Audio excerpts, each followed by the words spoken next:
आचारसंहिता काय? मनुष्य जन्माची आचारसंहिता. ते सगळ्यांचं झाल्याशिवाय मी पुढे जात नाही, मला जमत नाही. आपण सगळ्यांनी बोला मनुष्य जन्माची. बस अगदी धन्यवाद. आणि माझी इच्छा एवढीच असते की मंडपातून काहीतरी घरी पण गेलं पाहिजे, सगळं मंडपात नाही राहिलं पाहिजे. मनुष्य जन्माची आचारसंहिता सांगतात. मनुष्य जन्माची आचारसंहिता सांगत असताना तुकाराम महाराजांनी चांगलं वागावं ही अपेक्षा केली आणि काही गोष्टींची यादी सांगितली. एकूण 13 गोष्टींची यादी तुकाराम महाराजांनी सांगितली आहे. तुकाराम महाराज या 4 चरणामध्ये 13 गोष्टी एकत्र करतात. कशा केलेल्या आहेत? पहिल्या चरणात तुकाराम महाराज 5 गोष्टी सांगतात. दुसऱ्या चरणात तुकाराम महाराज 5 गोष्टी सांगतात. तिसऱ्या चरणात तुकाराम महाराज 2 गोष्टी सांगतात आणि शेवटच्या चरणात तुकाराम महाराज 1 गोष्ट सांगतात. एकूण 5, 5, 2 आणि 1 झाले किती? 13.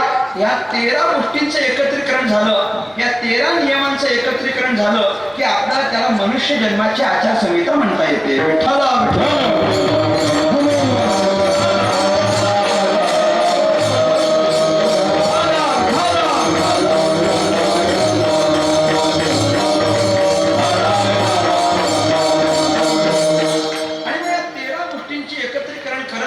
तुकाराम महाराजांनी आपल्याकडून अपेक्षा केल्या. काय काय केलं पाहिजे आपण?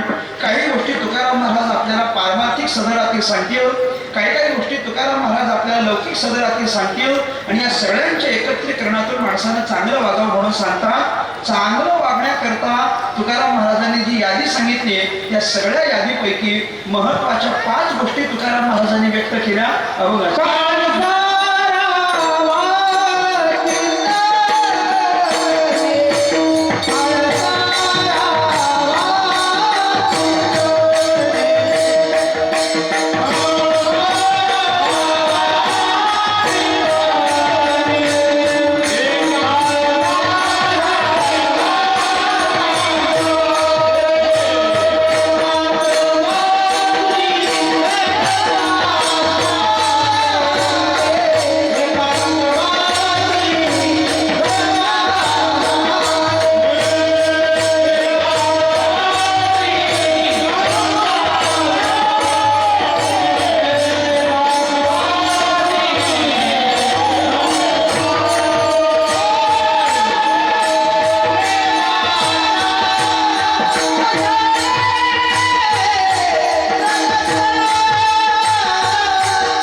एकांतवासी गंगा स्नानी देवाच्या पूजने प्रदक्षिणा तुळशीच्या 5 गोष्टी तुकाराम महाराजांनी सांगितल्या. 5 घटक एकत्र केलेत. काय काय सांगितलंय? काळ सारावा. कसा सारायचा? काळ सारावा चिंतने, एकांतवासी, गंगा स्नाने, देवाच्या पूजने, प्रदक्षिणा तुळशीच्या 5 गोष्टी पहिल्या चरणात तुकाराम महाराजांनी सांगितल्या. कशा पद्धतीने आपला काळ व्यतीत करायचा आपण? काळ सारावा चिंतने 1, एकांतवासी 2, गंगा स्नाने 3, देवाच्या पूजने 4 आणि तुळशीच्या प्रदक्षिणा 5. या 5 गोष्टी आपण रोज केल्या पाहिजे. पहिलं चरण तुकाराम महाराज 5 गोष्टी सांगतात. आपला काळ सारावा. कसा काळ सारावा? पहिली गोष्ट चिंतनानं सारावा. आपण चिंतन केलं पाहिजे. जास्तीत जास्त देवाचं चिंतन होईल अशी व्यवस्था माणसाने केली पाहिजे. आपण काय करायचं? भगवंताचं भजन करायचं. भगवान परमात्म्याचं जितकं शक्य होईल तितकं भजन केलं पाहिजे. त्याची व्यवस्था लावून घेतली पाहिजे. प्रयत्नपूर्वक आपण भगवंताचे भजन केलं पाहिजे. सुभाषितकारांनी असं म्हटलेलं आहे, तुमच्याकडे किती कामं असतील ती सांगू नका, आधी देवाचं भजन करा म्हटलं. शतम विहाय भोक्तव्यम, 100 कामं सोडा, पण आधी काय केलं पाहिजे? खाल्लं पाहिजे. आधी काय केलं पाहिजे? खाल्लं पाहिजे. शतम विहाय, 100 कामं बाजूला सोडायची, पण आधी खायचं, आधी खायचं. शतम विहाय भोक्तव्यम सहस्त्रम स्नानमाचरेत, 1000 कामं बाजूला सोडायची, पण आधी काय करायचं? स्नान करायचं. 100 कामं बाजूला सोडायची, आधी खायचं. 1000 कामं बाजूला सोडायची, आधी स्नान करायचं. लक्षम विहाय दातव्यम, लाख कामं बाजूला सोडायची, पण आधी दान पुण्य करायचं. लाखो कामं असतील ना, सगळी बाजूला सोडायची, पण आधी आपण दान धर्म केलं पाहिजे. म्हणजे 100 कामं बाजूला सोडायची, आधी खायचं. 1000 कामं बाजूला सोडायची, आधी स्नान करायचं. लाखो कामं बाजूला सोडायची, आधी दान करायचं. आणि शेवटी ते म्हणतात कोटीम त्यक्त्वा हरिम भजेत, कोट्यवधी कामं जरी असली तरी ती बाजूला सोडायची आणि आधी देवाचं भजन करायचं.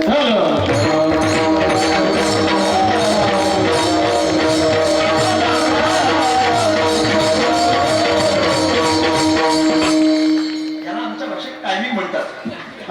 काय नाही, कोटीम त्यक्त्वा हरिम भजेत, कोट्यवधी कामं बाजूला सोडायची, पण आधी काय केलं पाहिजे? देवाचं भजन केलं पाहिजे आणि प्रयत्नपूर्वक केलं पाहिजे. वेळ भेटला की भजन करू असं नाही, वेळ काढून देवाचं भजन केलं पाहिजे. भजन केलं पाहिजे देवाचं. क्षमा करा, मी मध्ये प्रमाण घेत नाही बरं, क्षमा करा. ऐका, देवाचं भजन आपण भरपूर केलं पाहिजे. भरपूर करायचं म्हणजे प्रयत्नपूर्वक आपण देवाचं भजन करायचं. देवाचं भजन करण्यामध्ये प्रमाद करायचा नाही, देवाचं भजन करण्यामध्ये आळस करायचा नाही, देवाचं भजन करण्यामध्ये कंटाळा करायचा नाही. जितकं शक्य होईल तितकं माणसानं देवाचं भजन केलं पाहिजे, आनंदाने केलं पाहिजे, वेळ काढून केलं पाहिजे. गंमत अशी झाली आपली, गंमत अशी झाली आहे की देवाचं भजन करणारी माणसं फार थोडी आहेत. देवाचं काही फार नाही. देवाचं अख्ख्या सगळ्या तुम्ही परिसराच्या लोकसंख्येचा विचार करा आणि त्यांच्या तुलनेमध्ये देवाच्या भजनाला लागलेल्या लोकांचा विचार करा. भजनाला येणारी माणसं फार आहेत की थोडी येतो? थोडी आहे. देवाचं भजन करणारी माणसं फार थोडी आहेत. देवाचं भजन करणारी माणसं फार थोडी आहेत. मी गमतीनं असं म्हणतो, देवाचं भजन करणारी माणसं फार थोडी आहेत आणि जी थोडी भजन करणारी आहेत ती पण थोडंच भजन करणारी आहे. तो पटलं तर पहा तुम्ही, काय फार कोणी भजन करत नाही. आवड आहे देवासी, तो एका प्रकार. नावाचा उच्चार हे असायला पाहिजे, रात्रंदिवस असायला पाहिजे, पण आम्ही नामाचा उच्चार रात्रंदिवस करत नाही. मग रात्रंदिवस काय चाललंय आमचं? ज्ञानोबा ते पण सांगतात, सायासे करीसी प्रपंच दिननिशी, म्हणजे रात्रंदिवस. प्रपंच मात्र दिननिशी करीसी, पण हरिसी न भजसी. पुणे म्हणजे प्रपंच मात्र तुम्ही रात्रंदिवस करता आणि भजन जे रात्रंदिवस करायला पाहिजे ते करत नाही. आमचं भजन फार मर्यादित आहे, फार लिमिटेड आहे. इतकं मर्यादित आहे, इतकं मर्यादित आहे की वेळेच्या पुढे 1 मिनिट जरी गेला तरी आम्हाला पटत नाही. काय नाही, वेळ म्हणजे वेळ. आपल्याकडे नसेल कदाचित तसं, आमच्याकडे फार आहे. 8 ते 10 म्हणजे 8 ते 10च्या पलीकडे 1 मिनिट चालत नाही. 10च्या पलीकडे नाही. हरिपाठ म्हटलं की 1 तास, प्रवचन म्हटलं की 1 तास, कथा म्हटली की 3 तास, कीर्तन म्हटलं की 2 तास, पलीकडे जात नाही. काकडा म्हटलं की सकाळी 4 ते 6 आणि काकड्याला माणसं पण 4 ते 6. फार नाही जात ना. कोण देवाच्या भजनाला लागलेलं कोण आम्हाला सांगा? कोणी नाही. फार थोडी माणसं देवाच्या भजनाला लागलेली आहेत. म्हणून मी म्हटलं आपण प्रयत्नपूर्वक देवाचं भजन केलं पाहिजे. आमची गंमत अशी झाली आहे, आमचे सगळे प्रयत्न हे आमच्या प्रपंचाच्या विस्ताराकरता व्हायला लागले. परमार्थ वाढावा याकरता आमचे प्रयत्न शून्य झाले.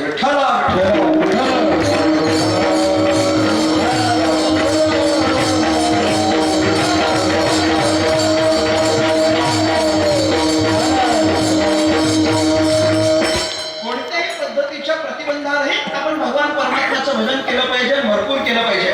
तुकाराम महाराज म्हणतात, चिंतन करायचं म्हणजे किती करायचं? चिंतन करायचं म्हणजे किती करायचं? जेव्हा जेव्हा आपल्याला शक्य होईल तेव्हा तेव्हा आपण देवाचं चिंतन केलं पाहिजे.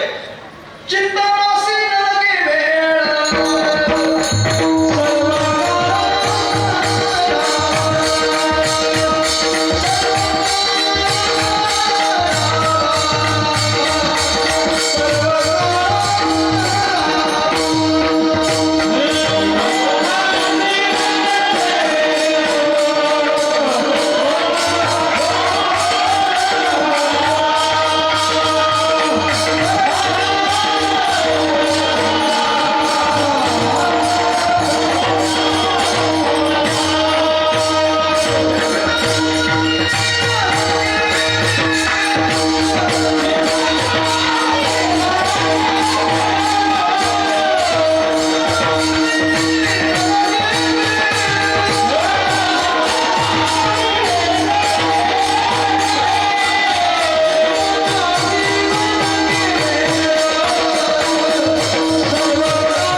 काळ वेळ नाम उच्चारिता नाही, ज्ञानोबाने स्पष्ट करतात. नामदेव महाराज पण अशाच अर्थाने म्हणतात बरं का, काळ वेळ नसे नाम संकीर्तनी उच्च नीच योनी हेही नसे. नामदेव महाराज म्हटले भजना करता भगवंताचं चिंतन आपण कायम केलं पाहिजे, कायम आणि भरपूर केलं पाहिजे. ज्ञानोबाला हरिपाठामध्ये काय म्हटले आपल्याला, नित्य सत्यमित हरिपाठ जासी. बरोबर, हरिपाठ, हरिपाठ म्हणजे काय, हरिपाठ म्हणजे हरिपाठ नाही, हरिपाठ म्हणजे हरिपाठ. तेव्हा हे गंमत असे आता नाही, हरिपाठ शब्दाचा अर्थ 27 अभंगांचा समुच्चय म्हणजे हरिपाठ नाही. हरिपाठ म्हणजे काय, हरय नामना हा पाठ हा इथे हरिपाठ हा, हरीच्या नामाचं जास्तीत जास्त केलेलं चिंतन त्याला हरिपाठ म्हणतात. हरीच्या नामाचा वारंवार उच्चार करणं, वारंवार हरीच्या नामाचा उच्चार करणं याला हरिपाठ म्हणतात.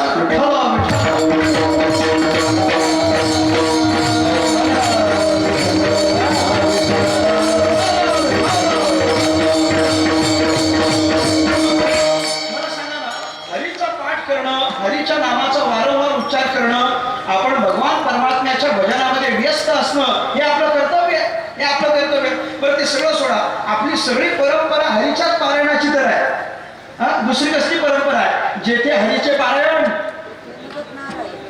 हे तरी आपण मोठ्यानं म्हणा ना, जेथे जेथे हरीचे पारायण तिथे नगर नारायण. भगवान परमात्म्याची अत्यंत भक्ती करणं, अतिशय भजन करणं हे नारायण महाराजांचं सगळ्यात मोठी गुणसंपदा आपण पाहिली आहे.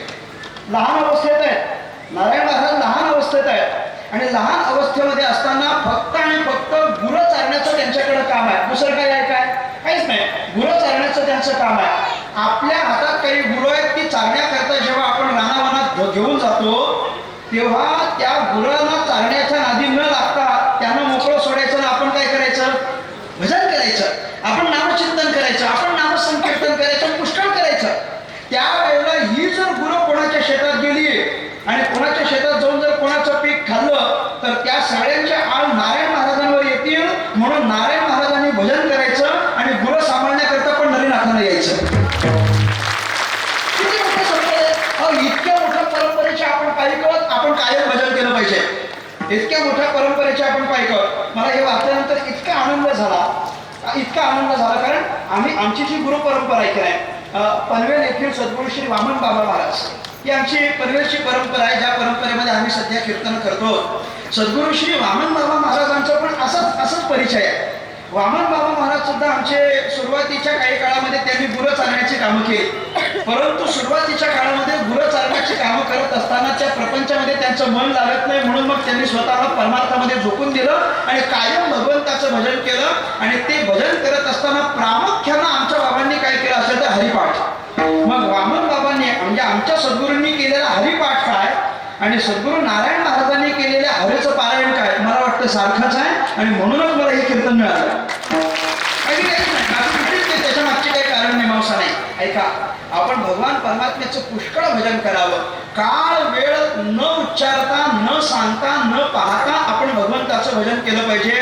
आणि तशा अर्थानं पाहिलं तर काळ सारावा चिंतने, असं तुकाराम महाराज म्हणतात. कसा काळ घालवायचा, चिंतनात घालवायचा, देवाच्या चिंतनात घालवायचा. का देवाच्या चिंतनात घालवायचं, काय होईल त्याच्यात, देवाच्या चिंतनात काळ घालवला तर मिळेल काय, उत्तरादाखल भरपूर मला वाक्य वापरता येते. देवाचं चिंतन केलं तर आपल्याला काय मिळेल याची फलश्रुती सांगायची झाली तर मला भरपूर मोठी यादी देता येईल. मला तेवढी मोठी यादी द्यायची नाही आहे. मला सगळ्या यादीचा समारोप 3 गोष्टींमध्ये करायचा आहे. देवाचं भजन कशा करता केलं पाहिजे आपण, मी 3च कारणं फक्त सांगेल, आपण लक्षात ठेवायचे आहे. देवाचं चिंतन कशा करता करायचं आहे, पहिलं म्हणजे देवाचं चिंतन करायचं ते सगळी फळं एकत्र मिळावीत म्हणून देवाचं चिंतन करायचं. 1, आलेलं संकट निघून जावं म्हणून देवाचं चिंतन करायचं. 2, आणि देवाचं केलेलं चिंतन देवाला अतिशय प्रिय आहे म्हणून करायचं. 3, ही 3 कारणं आपण ध्यानात द्यावा की काय नाही. पहिलं काय आहे, सगळी फळं एकत्र मिळतात म्हणून. बाकीची साधनं पण फळं देतात आणि भजन पण फळ देतं. फरक काय आहे, बाकीची साधनं एका वेळेला एकच फळ देतं आणि नाम संकीर्तन मात्र एका वेळेला अनेक फळ देतं. तुकोबाला म्हटले, अवघे होती लाभ एका या चिंतने, नाम संकीर्तने गोविंदाच्या भजनाने सगळे लाभ एकत्र होतात आणि सगळे लाभ मिळावे अशी आमची अपेक्षा असते. आपल्याला काहीतरी मिळावं अशी अपेक्षा असते की नाही, मला सांगावं. काहीतरी मिळावं अशी अपेक्षा प्रत्येकाला काहीतरी पाहिजे की नाही? प्रत्येकाला काहीतरी पाहिजे. प्रत्येकाला काहीतरी पाहिजे.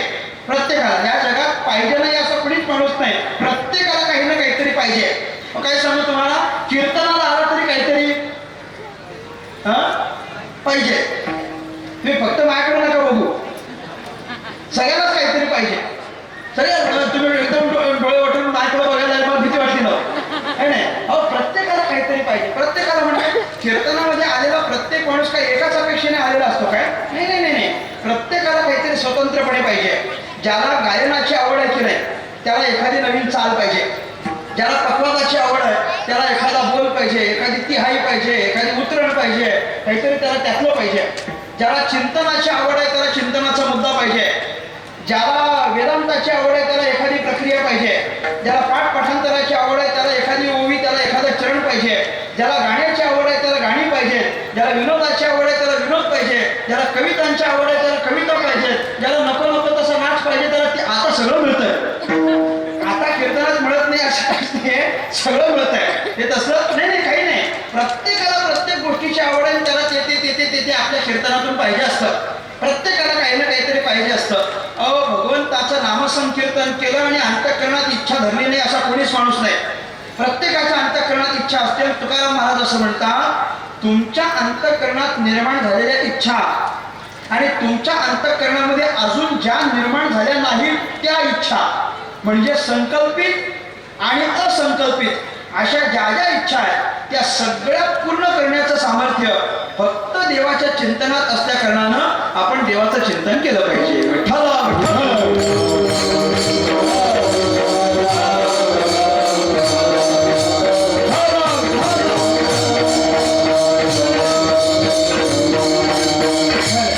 सगळे लाभ मिळतील ना याच्याकरता आपण देवाचं चिंतन केलं पाहिजे. एक दुसरं काय केलं पाहिजे, देवाचं चिंतन कशा करता, सगळी संकट निघून जातात. म्हणून संकट निघून जाणं हा भगवान परमात्म्याच्या चिंतनाचा परिणाम आहे की नाही.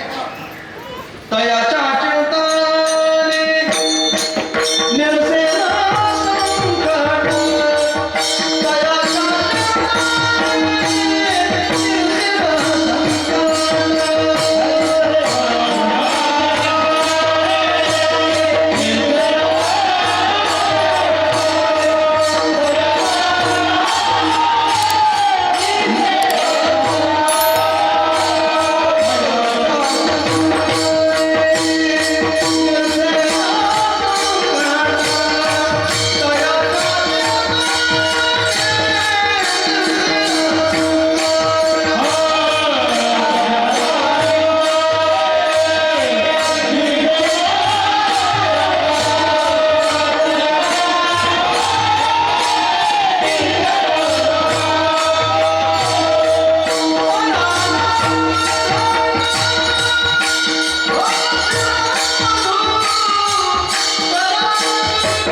काय केलं पाहिजे? आपण त्याचं अखंड चिंतन केलं पाहिजे. चिंतनानं सगळी संकट निघून जातात. सगळी संकट ज्यांच्यावर संकट आली त्या सगळ्याचा विचार करा आणि त्यांनी काय केलं ते पहा ना. मला सांगा, द्रौपदीवर संकट आलं की नाही आलं? तिनं काय केलं? देवाचं चिंतन केलं, भगवंताला संकटातून सोडवलं. प्रल्हादाला संकट आली की नाही आली? प्रल्हादानं संकटातून मुक्त होण्याकरता काय केलं? देवाचं चिंतन केलं, देवानं सोडवलं. गजेंद्रावर संकट आलं की नाही आलंय? मग त्यानं संकटातून मुक्त होण्याकरता काय केलंय? चिंतन केलंय. ज्यांनी देवाचं चिंतन केलंय ते सगळे संकटातून मोकळे झालेत. आणि आपल्याला पण संकटातून मुक्त व्हायचं असेल तर आपण काय केलं पाहिजे? काळ सारावा चिंतने. चिंतनामध्ये आपला काळ व्यतीत करायचा, संकटमुक्त होता येतं. 2. आणि तिसरी गोष्ट तुकोबाला म्हणतात, देवाचं केलेलं चिंतन हे देवाला अतिशय प्रिय आहे. देवाला फार त्यांचा आनंद होतो. जे देवाचं चिंतन करतात त्यांच्याबद्दल देवाला विशेष प्रसन्नता आहे. तुकाराम महाराजांचा एक अत्यंत प्रसिद्ध अभंग आहे आणि त्यातलं अत्यंत प्रसिद्ध प्रमाण आहे. तुकोबाला म्हणतात, गीता भागवत करीती श्रवण अखंड चिंतन विठोबाचे. गीता भागवत करीती श्रवण अखंड चिंतन विठोबाचे. तुम्ही म्हणाल याच्यामध्ये देवाला आवडतंय कुठे लिहिलंय? गीता भागवत करीती श्रवण अखंड चिंतन विठोबाचे. यात देवाला आवडतंय असं लिहिलंय काय? करून विचार करून बघावं. यात कुठंच लिहिलं नाही. देवाला आवडतं असं ह्या चरणात नाही लिहिलं, पण या अभंगात नक्की सांगितलंय. एका चरणाचा अर्थ लावायचा असेल तर अख्खा अभंग तपासला पाहिजे. एका अभंगाचा अर्थ लावायचा असेल तर अख्खं प्रकरण तपासलं पाहिजे. आणि एका प्रकरणाचा अर्थ लावायचा असेल तर अख्खी गाथा अभ्यासली पाहिजे. साधं चालत नाही. हे 2-3 अभंग पाठ करून होत नसतं. तुकाराम महाराज काय म्हटले? गीता भागवत करीती श्रवण अखंड चिंतन विठोबाचे. हे देवाला प्रिय आहे. कुठं लिहिलंय? अभंग सगळ्यांच्या परिचयाचं म्हणून बघा बरं. आपुलिया हिता जो असे जागता धन्य माता पिता तयाचिया कुळी कन्या पुत्र होतीची सात्विक तयाचा हरिक वाटे देवा. इथं माझं तात्पर्य आहे. तयाचा हरिक वाटे देवा. हरिक म्हणजे आनंद. हरिक म्हणजे आनंद म्हणजे प्रसन्नता. तयाचा हरिक वाटे देवा म्हणजे त्यांच्याबद्दल देवाला आनंद वाटतो. तयाचा हरिक वाटे देवा म्हणजे काय? त्यांच्याबद्दल देवाला आनंद वाटतो. आता त्यांच्याबद्दल आनंद वाटतो म्हणजे कोणाबद्दल? मग पहिल्या चरणापासून लावून घ्यायचं. त्यांच्याबद्दल आनंद वाटतो. कोणाबद्दल? आपुलिया हिता जो असे जागता तयाचा हरिख वाटे देवा. कुळी कन्या पुत्र होती जी सात्विक तयाचा हरिख वाटे देवा. गीता भागवत करीती श्रवण तयाचा हरिख वाटे देवा. आणि अखंड चिंतन विठोबाचे तयाचा हरिख वाटे देवा. हे लावून घ्यायचं. अखंड चिंतन विठोबाचे हे भगवंताच्या बद्दल केलं की देवाला ते अत्यंत प्रिय आहे. आपण काय केलं पाहिजे? देवाला ते भजन पटतं, देवाला ते चिंतन आवडतं, म्हणून आपण काळ सारावा चिंतने. विठ्ठल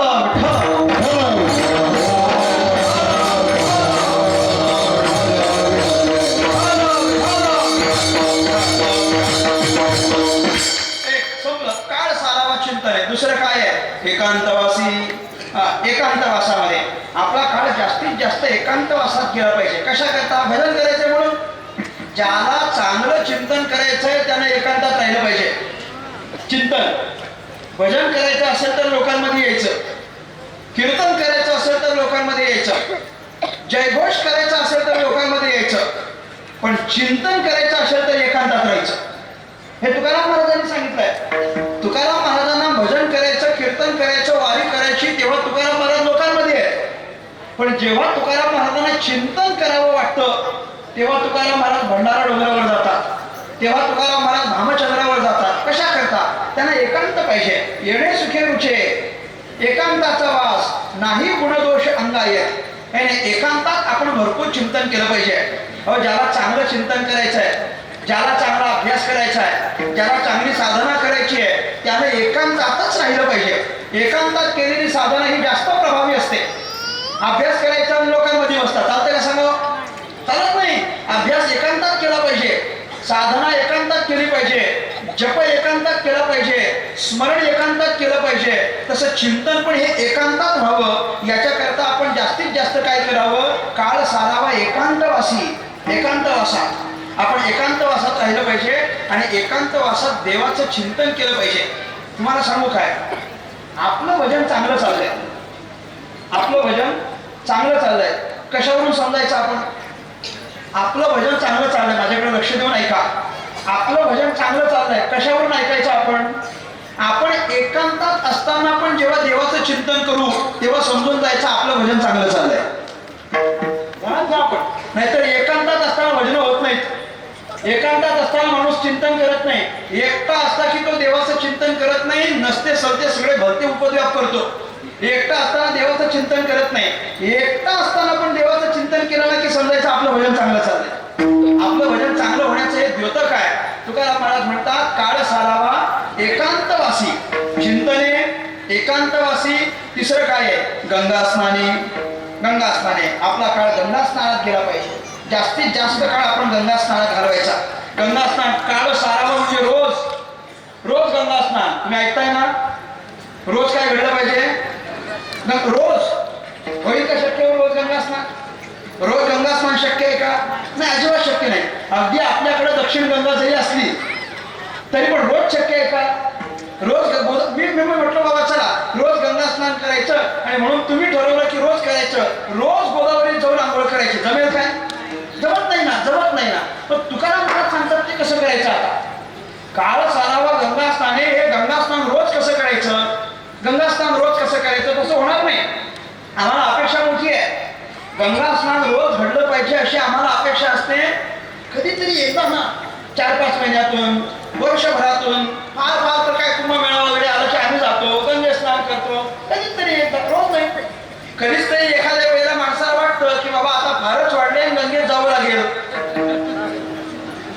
पाप खूप वाढलंय, आता जावंच लागेल, आता आंघोळ करावीच लागेल. आम्ही जातो, आंघोळ करतो. गंगेत गेल्यानंतर पापाचा नाश होतो की होत नाही? हो, तुमचं काय मत आहे? होतो की नाही? एक तर अशी आलो नाही तर अशी आला, काहीतरी एक करा, नाहीतर मी कन्फ्युज व्हायचो. होतं की नाही? होतं ना. गंगेत गेल्यानंतर, स्नान केल्यानंतर पापाचा नाश होतो. पाप जात नाही असं नाहीये. पण कोणाचा? गंगेत स्नान केल्यानंतर स्नान करून बाहेर यायचं, आणि गंगेतून स्नान करून बाहेर आल्यानंतर गंगेला हात जोडून जो प्रार्थना करतो की नाही, माते आतापर्यंत माझ्याकडून जी कळत नकळत पाप घडली त्या सगळ्या पापांचा आपण नाश करा, पुन्हा ती पाप माझ्याकडून होणार नाही याची मी दक्षता घेईन, अशी जो तिथं निवेदन देऊन येतो त्याच्या पापाचा नाश होतो. नाहीतर तिथं जाऊन आंघोळ करायची आणि इकडे आल्यावर परत तेच चालू करायचं. गंगा काय तेवढी मोकळी आहे काय आपल्या सगळ्यांचं पाप धुवायला? नाही, तिथे गेल्यानंतर पश्चाताप करावा लागतो, प्रायश्चित्त घ्यावं लागतं. या पापाची गंमत अशी आहे ना, आपल्याकडून पाप घडलं की 2 स्टेप असतात, 2 पायऱ्या असतात. प्रायश्चित्त पण घडलं पाहिजे आणि पश्चाताप पण घडला पाहिजे. मी सोपं सांगणार आहे. तुकाराम महाराज म्हणतात, साधू संत म्हणतात, पापाच्या 2 टप्पे असतात. एक तर काय पश्चाताप असतो आणि दुसरं प्रायश्चित्त असतं. पश्चाताप म्हणजे काय? आपण केलेल्या पापाचं वाईट वाटणं. आपल्याकडून पाप घडलं, आपण मान्य केलं, हे आमच्याकडून चांगलं घडलं नाही हे मान्य करणं, त्याला पश्चाताप म्हणतात. आणि प्रायश्चित्त म्हणजे काय? आता हे पाप परत कधीच होणार नाही याच्याकरता व्यवस्था करणं, याला प्रायश्चित्त म्हणतात. दुर्दैवानं झालंय असं की माणसं पश्चाताप करतात पण प्रायश्चित्त करत नाहीत. मी तुम्हाला उदाहरण सांगतो. एक चोर आहे, त्यानं चोरी केली, खूप मोठी चोरी केली. इतकी मोठी चोरी केली की पोलिसांनी त्याला शोधण्याकरिता भरपूर प्रयास केले. पोलिसांनी त्याला शोधलं, पोलिसांच्या हाताला लागला. मोठी चोरी केली म्हणून त्याला कारागृहात टाकलं. त्याची केस उभी राहिली. 1-1.5 वर्षापर्यंत ती केस चालली आणि सरते शेवटी त्या केसचा असा निकाल आला की यानं केलेल्या चोरीच्या बदल्यात त्याला 5 वर्षाचा तुरुंगवास. किती? 5 वर्षाचा याला तुरुंगवास. आता 5 वर्षाचा तुरुंग, आता चोर असतो त्याला सवय असते त्याची, तो गेला तुरुंगामध्ये, 5 वर्ष राहिला.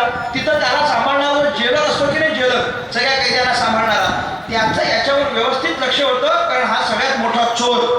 5 वर्षापर्यंत त्यानं याला सांभाळलं. आता 5 वर्षाची त्याची शिक्षा पूर्ण झाली आणि त्या जेलरनं विचार केला याची शिक्षा पूर्ण झाली तर कधी पूर्ण होते हे आपण पाहावं, म्हणून जेलरनं रजिस्टर काढलं. आणि रजिस्टर काढल्यावर याच्या नावाच्या समोरची तारीख पाहिली आणि जेलरला फार वाईट वाटलं. का बरं? याचे 5 वर्ष पूर्ण होऊन 10 दिवस जास्त ठेवलं होतं. 10 दिवस जास्त झाले. जेलरला वाईट वाटलं, अरे बाबा आपल्याकडून 10 दिवस जास्ती झाले. बाकीच्यांना सांगितले बाबा लवकर लवकर त्या चोराला बोलवावं, त्याची शिक्षा संपली. 5 वर्ष त्याचे 10 दिवस आधीच संपले. माझ्याकडून चूक झाली, मी त्याला 10 दिवस जास्तीचं ठेवलं. लवकर त्याला बोलवून घेऊन या. बोलून घेऊन आले. जेलरने त्याला समोर बसवलं खुर्चीवर. त्याला सांगितलं बघ तू चोरी केली, तुला 5 वर्षाची शिक्षा मिळाली, परत चोरी करू नको. एवढा वेळ असं कारागृहात राहणे काय बरं दिसतं काय? परत चोरी करू नको, आज मी तुला सोडणार आहे, आज तू मोकळा. खुश झाला बाबा, सोडणार आहे म्हटल्यानंतर. जेलरनं आपली चूक सांगताना चोराला म्हटलं बघ बाबा तू 5 वर्ष तुझी शिक्षा संपली, पण माझ्याकडून एक चूक झाली. काय झालं साहेब? काय नाही, 5 वर्ष तुझे संपले पण आज नाही, 10 दिवसापूर्वीच संपले. चुकून माझ्याकडून तुला 10 दिवस जास्त ठेवण्यात आलं, माझी चूक झाली म्हटले, मला तू क्षमा कर. मी दिलगिरी व्यक्त करतो की मी तुला जास्त दिवस ठेवलं, मला फार वाईट वाटलं. अरे 10 दिवस कशाला जास्त ठेवायचं, माझी फार मोठी चूक झाली, मला क्षमा कर बरं. त्या चोराला काय सांगावं? म्हटलं साहेब काही चिंता करू नका, 10 दिवस जास्त झाले ना, पुढच्या वेळी आलो की कमी करून द्या. म्हणजे याचा अर्थ त्याची परत यायची तयारी आहे, परत यायची तयारी आहे. पश्चाताप आहे, प्रायश्चित्त कुठे आहे? अहो पाप केल्यानंतर पश्चाताप पण व्हावा लागतो, प्रायश्चित्त पण व्हावं लागतं. गंगेच्या ठिकाणी जाऊन प्रायश्चित्त करायचं की आपल्याला ती गंगा पुण्य देते, फल देते आणि सगळ्या पापाचा नाश होतो. विठ्ठल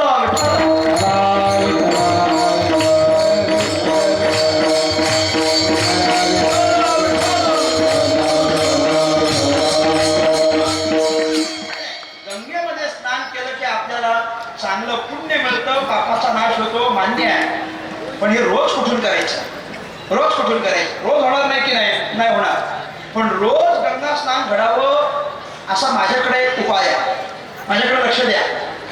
रोज गंगा स्नान घडावं याच्याकरता माझ्याकडे एक उपाय आहे. सांगू का? सगळे करणार असेल तर सांगतो, नुसतं सांगण्यात काही तात्पर्य नाही. सांगू का उपाय? तसा मला बाकीचे उपाय येत नाहीत, पण एवढा एक उपाय कळतो. काय उपाय आहे? रोज गंगा स्नान घडावं याच्याकरता एक उपाय आहे, सोपा उपाय आहे. सगळ्यांनी करायचं ना? सगळे निश्चित 100%. आधी विचारा तरी काय नेमका. मी काय फार कठीण सांगणार नाहीये. रोज गंगा स्नान घडावं ना याच्याकरता एक सोपा उपाय आहे. काय उपाय आहे? रोज गंगा स्नान घडावं असं वाटत असेल तर एक सोपा उपाय करायचा, तो म्हणजे गळ्यात तुळशीची माळ घालायची. आता किती लोक करणार आहेत त्यांनी हात वर करा. ज्यांच्या अगोदर पासून माळी आहेत त्यांनी नका करू. मग मला माहिती होतं ही गडबड तुम्ही करणार आहे. ज्यांना नवीन करायचं त्यांनी सांगा बरं, आता हात वर करा बरं. हात वर करा, व्यवस्थित नवीन कांतवासी गंगा स्नाने देवाच्या पूजेने प्रदक्षिणा तुळशीच्या 5 गोष्टी झाल्या. किती गोष्टी झाल्या? तुम्ही माझ्याकडे लक्ष द्या. जाऊ दे, तसाही मला चष्मा आहे, आमचा दिसत नाही. चला आपण बोलू. काय नाही, तुकाराम महाराजांनी पहिल्या 5 गोष्टी सांगितल्या. दुसऱ्या 5 गोष्टी सांगत असताना तुकाराम महाराज म्हटले, युक्त आहार विहार, नियम इंद्रियांशी सार, नसावी बासर, निद्रा बहुभाषण. 5 गोष्टी सांगितल्या तुकाराम महाराजांनी आधी बरं का. युक्त आहार, चांगलं खाणं. युक्त विहार, चांगलं फिरणं.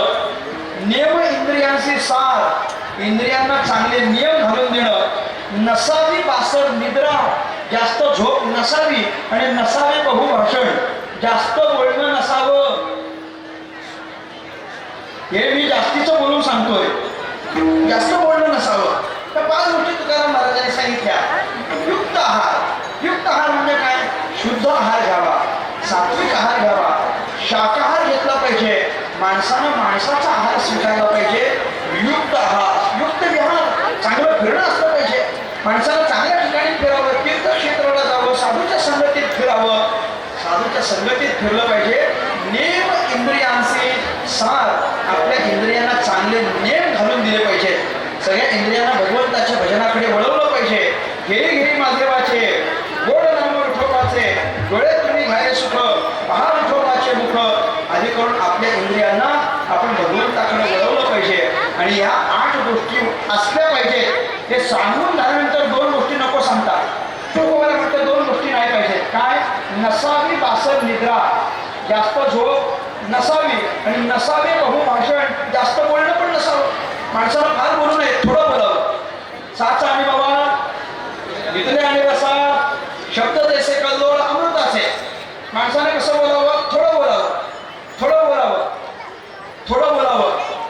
पुढचं ऐका, थोडं बोलावं पण चांगलं बोलावं, चांगलं बोलावं. काही काही माणसं थोडंच बोलतात, ती थोडंच बोलतात पण असं बोलतात ना की पुढची 10 दिवस मंडळात भांडणं असतात, असं बोलतात. असं नाही बोलायचं, थोडं बोलायचं पण गोड बोलायचं. थोडे परी निरे मराठी म्हणते, थोडे परी निरे. ज्ञानोबा म्हणतात मितुले आणि रसाळ. तुम्हाला इंग्रजीत तर सांगू काय, शॉर्ट बट स्वीट, संपलं. तिघांचा अर्थ सारखाच आहे. आपण थोडं बोललं पाहिजे, चांगलं बोललं पाहिजे, नसावे बहुभाषण आणि नसावी बासर निद्रा. जास्त झोप नको, जास्त भाषण नको. ज्याला देवाचं चांगलं चिंतन करायचं आहे त्याने या 10 गोष्टी केल्या पाहिजे. आणि या 10 गोष्टी साधून झाल्यानंतर हे परमार्थ रूपी महाधन आपल्याला प्राप्त करता यावं, याकरता 2 महत्वाच्या गोष्टी तुकाराम महाराजांनी सांगितल्या.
जोडी शब्द दोन्हीकडे लावायचा. परमार्थ महाधन जोडी आणि देवाचे चरण जोडी, या 2 गोष्टी मिळवायच्या. एक परमार्थ मिळवायचा, दुसरं देवाचे चरण मिळवायचे. वावया जतन हे उपाय लावायचे. किती गोष्टी झाल्या आपल्या? किती झाल्या? 12 झाल्या. पहिल्या 5, दुसऱ्या 5, तिसऱ्या 2. आता किती राहिले? फक्त 1 राहिले. तेवढं झालं की आपलं संपलं. काही नाही, तेवढं 1च राहिलंय. काय राहिलंय आपलं? 1च. तुकाराम महाराज म्हटले देह समर्पिचे देवा, भार काहीच न घ्यावा. काही नाही, देह भगवंताला समर्पित करायचा आणि भार काहीच. भार काय घ्यायचा? भार घ्यायचा नाही. भार घ्यायचा नाही. काही नाही, आपलंच म्हणणं आहे ते. आपण पण असं म्हणतो नका जास्ती लोड घ्यायचा, बस तेवढंच. मराठी शब्द वापरतो लोड, बस असंच. नाही नाही, आपण लोड म्हणतो. काही नाही, जास्त भार घ्यायचा नाही. भार काहीच न घ्यावा. हे सगळं आपण केलं तर काय होईल? तुका म्हणे काय होईल आघवा. तुका म्हणे आनंद. हा आनंद प्राप्त करण्याकरता 13 गोष्टी पाहिजे. पहिल्या चरणातल्या 5, दुसऱ्या चरणातल्या 5, तिसऱ्या चरणातल्या 2, शेवटच्या चरणातलं 1. या 13 गोष्टी आपल्याला साधता आल्या की आनंद मिळवता येईल. काय काय 13 असलं पाहिजे एकदा सांगून थांबतो. चिंतन असलं पाहिजे, एकांतवास, गंगा स्नान, देवाचं पूजन, तुळशीच्या प्रदक्षिणा, चांगलं खाणं, चांगलं फिरणं, इंद्रियांना चांगलं नेम, जास्त झोप नसावी, जास्त बोलणं नसावं, परमार्थ साधावा आणि काय देवाचे चरण मिळवता येतील याच्याकरता प्रयत्न करावे 12. आणि शेवटचं म्हणजे देह समर्पित देवा. देह भगवान परमात्म्याला समर्पित करायचा. याच्यानं आपल्याला आनंद होता येईल. तुकाराम महाराज 13 गोष्टी सांगतात. तुकाराम महाराज किती गोष्टी सांगतात? 13 गोष्टी सांगतात. तुम्हाला सांगू काय, 13 गोष्टी तुकाराम महाराजांनी सांगितल्या. आणि हा 13 घटक सांगणारा अभंग मी तर का निवडला असेल? एवढ्या करता निवडला कारण आपलं जे तीर्थक्षेत्र म्हणून आपण ज्या नारायणगडाकडे पाहतो तो सुद्धा 13 सिद्ध ऋषींची असलेली ती भूमी आहे. प्रभू रामाचं विमान जेव्हा पुढे सरकेला तेव्हा का सरकत नाही म्हणून विचारलं तर कारण एकच होतं, हे जे ऋषी इथं तपश्चर्याला बसले त्यांना अपेक्षा आहे देवानं दर्शन दिलं पाहिजे आणि देव समोर कायम राहिला पाहिजे. देवानं सांगितलं समोर कायम राहू शकतो पण आता नाही, पुढच्या अवतारामध्ये म्हणजे बौद्ध अवतारामध्ये हे करेल. आता मात्र जमणार नाही. हे किती जण आहेत? हे 13 जण ऋषी आहेत, हे 13 जण सिद्ध ऋषी आहेत. मग 13 जण सिद्ध ऋषी आणि त्या 13 सिद्ध ऋषींचं असलेलं जे महिमानाचं ठिकाण, त्यांच्या ठिकाणी आपण फार गोष्टी सांगू नये, 13 गोष्टी सांगाव्या. म्हणून तुकाराम महाराजांचा अभंग सेवेकरता निवडला. या सगळ्या अभंगातून आपल्याला काय जाणून घ्यायचं आहे? एकच गोष्ट जाणून घ्यायचं आहे, या सगळ्या गोष्टी यथायोग्य पद्धतीनं केल्या तर माणसानं माणसासारखं जगलं असं आपल्याला म्हणता येईल. या चांगल्या जगण्याकरिता असलेली चांगली आचारसंहिता या अभंगातून तुकाराम महाराजांनी आपल्याला सांगितली. अभंगाचा सरळ सरळ भावार्थ आणि काहीसं चिंतन सांगण्याचा मी प्रयत्न केला. झालेली सेवा सद्गुरू नारायण महाराजांच्या चरणी अत्यंत विनम्र भावाने समर्पित करतो आणि माझ्या वाणीला या ठिकाणी विराम देतो. तुम्ही सगळी श्रोते मंडळी माझ्याकरिता अत्यंत आदरणीय आहात. तुम्ही